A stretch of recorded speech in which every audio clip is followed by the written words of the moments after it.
हम पढ़ेंगे कबीरदास द्वारा रचित कविता जिसका नाम है साखियां और शबद। जो आज ये दोनों पार्ट अलग अलग हैं, साखियां अलग है और शबद अलग है। फर्स्ट पार्ट है इसका साखियां। साखियां जो शब्द है इसका अर्थ क्या होता है? जो साखियां शब्द है ये साखी से बना है और साखी का अर्थ है साक्षी।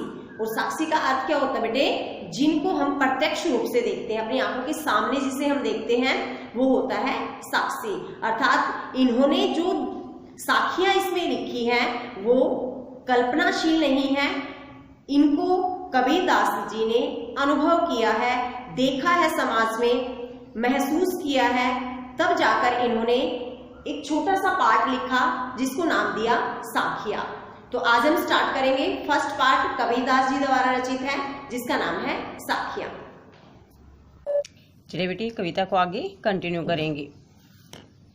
लास्ट वीडियो में हमने पहली 2 साखियां की थी बेटे।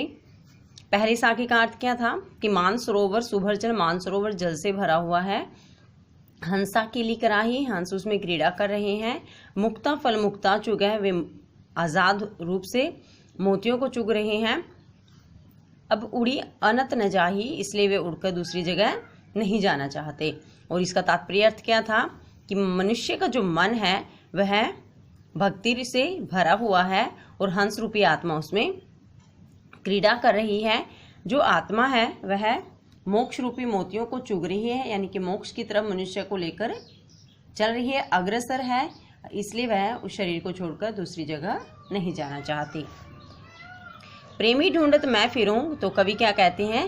प्रेमी के यानी मैं सच्चे भक्त को ढूंढता हुआ फिर रहा हूँ। प्रेमी मिले न कोई, लेकिन मुझे कोई भी सच्चा भक्त नहीं मिल रहा है। प्रेमी को प्रेमी मिले, यदि एक सच्चे भक्त को दूसरा सच्चा भक्त मिल जाता है तो सब विष अमृत हुई। तो इस संसार में जो विषय वासनाएं हैं, बुरी भावनाएं हैं, वे अच्छी भावनाओं में बदल जाएंगी, विष अमृत में बदल जाएगा, पाप पुण्य में बदल जाएगा, बुराई अच्छाई में बदल जाएगी। तो कवि यहाँ एक सच्चे भक्त को ढूंढ रहे हैं, लेकिन उन्हें कोई भी सच्चा भक्त नहीं मिलता है। अब देखते हैं बेटे तीसरी साखी। हस्ती चढ़ी ज्ञान को सहज दुलीचा डारी, स्वान रूप संसार है भूकन दे झक मारी। हस्ती चढ़िए ज्ञान को, कवि कबीरदास जी कहते हैं हस्ती होता बेटे हाथी, चढ़िए चढ़ना है ज्ञान को, ज्ञान रूपी। कवि कहते हैं कि आप ज्ञान रूपी हस्ती पर चढ़िए, हाथी पर चढ़िए। तो हाथी पर चढ़ने का अर्थ क्या है कि जैसे हाथी विशालकाय होता है ना, बहुत बड़ा होता है बेटे शरीर से, तो आप भी इतना ही ज्ञान प्राप्त करने की कोशिश कीजिए। इतना ही का अर्थ है बहुत ज़्यादा ज्ञान प्राप्त करने की कोशिश कीजिए। सहज दुलीचा डारी, और जब आप उस ज्ञान रूपी हाथी पर चढ़ोगे तो आप क्या करोगे? सहज यानी कि सहजता का, यानी कि सरलता। सहज सरल का अर्थ क्या है बेटे? आपका स्वभाव।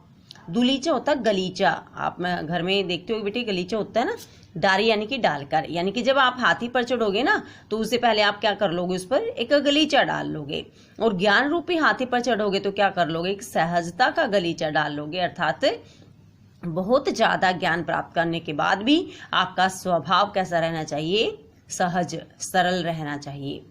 स्वान रूप संसार है, कवि कबीरदास जी कहते हैं स्वान होता बेटे कुत्ता। कवि कहते हैं स्वान रूप संसार है कि यह संसार तो कुत्ते के समान है। भूकन दे झक मारी, भूकन दे जो भौंकता रहता है, झक मारा और व्यर्थ में अपना समय बर्बाद करता रहता है। ये संसार कैसा है? कुत्ते के समान है, भौंकन दे झक मारी, और ये जो व्यर्थ में भौंकता रहता है। यानी कि जो ये हाथी होता है बेटे, मान लीजिए आप जहाँ रहते हो वहाँ कभी हाथी अगर आया हो तो नोटिस करना इस बात को, जो कुत्ते हैं ना वो भौंकते रहते हैं उसको देखकर, लेकिन जो हाथी होता हुआ है अपनी सहजता सरल स्वभाव के साथ ना बस चलता रहता है, वो कुत्तों की तरफ ना ध्यान नहीं देता है। तो यहाँ संसार कैसा है?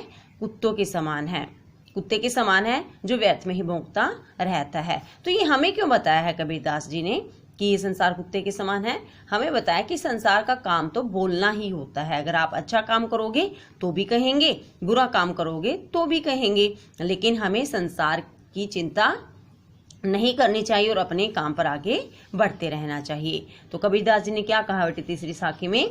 कबीरदास जी कहते हैं कि आप ज्ञान रूपी हाथी पर चढ़िए और उस पर गलीचा सहजता का गलीचा डाल लीजिए। अर्थात कबीरदास जी कहते हैं कि मनुष्य को ज़्यादा से ज़्यादा ज्ञान प्राप्त करने की कोशिश करनी चाहिए, लेकिन फिर भी अपना जो स्वभाव है वह सहज ही रखना चाहिए।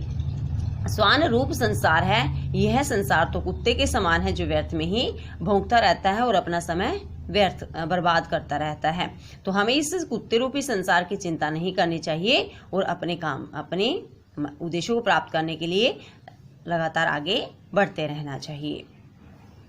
नेक्स्ट देखिए, पखा पखी के कार नहीं, सब जग रहा भुलान, निरपख हुई के हरि भजई, सोई संत सुजान। पखा पखी, जब आप इस शब्द को तोड़ोगे तो एक शब्द बनेगा पख, दूसरा क्या बचेगा बेटे? अपख। पख होता है पक्ष और अपख यानी कि विपक्ष। जैसे आप डिबेट कंपटीशन करते हो बेटे, उसमें होते हैं ना दो ग्रुप होते हैं, उसमें एक उसके जो कोई भी टॉपिक होता है, एक उसके पक्ष में होता है, एक इसके विपक्ष में होता है। तो कबीरदास जी क्या कहते हैं? पख अपखी के कारणे, यानी कि पक्ष और विपक्ष के कारण सब जग रहा भुलान, मनुष्य सब जग इस संसार में रहा भुलान भूलता जा रहा है। मनुष्य इस संसार में सब कुछ भूलता जा रहा है। पख अपख मतलब कि ये तेरा है, ये मेरा है, अपना और पराया।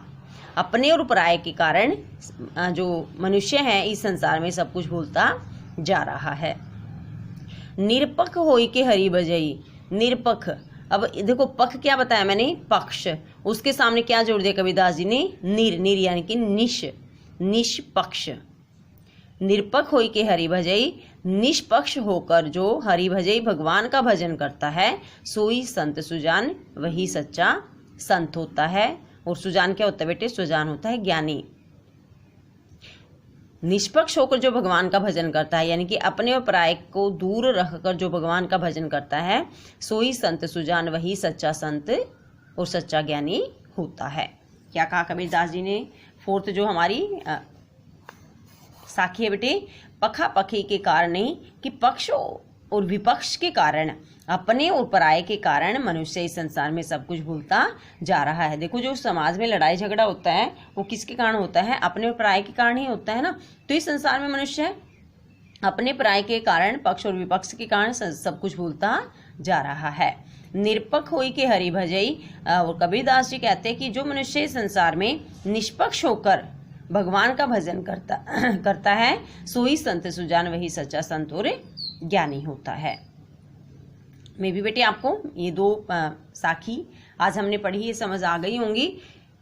बहुत दोनों में थोड़ा सा अलग अर्थ है, जिसमें कहा है कि ज्ञान रूपी हाथी पर चढ़िए, सहजता का गलीचा डाल लीजिए उस पर, यानी कि अपना स्वभाव सरल ही रखिए। बहुत ज्यादा ज्ञान प्राप्त करने के बाद भी ये संसार तो कुत्ते के समान है जो व्यर्थ ही भोगता रहता है और अपना समय बेकार करता रहता है। तो हमें इस कुत्ते रूपी संसार की चिंता नहीं करनी चाहिए और अपने पथ पर आगे बढ़ते रहना चाहिए। फोर्थ में कहा कि पक्ष और विपक्ष के कारण मनुष्य संसार में सब कुछ भूलता जा रहा है और जो निष्पक्ष होकर भगवान का भजन करता है वही सच्चा संत और ज्ञानी होता है। तो नेक्स्ट हमारी 3 जो साखियाँ बची है बेटे, इनको हम नेक्स्ट वीडियो में रीड करेंगे।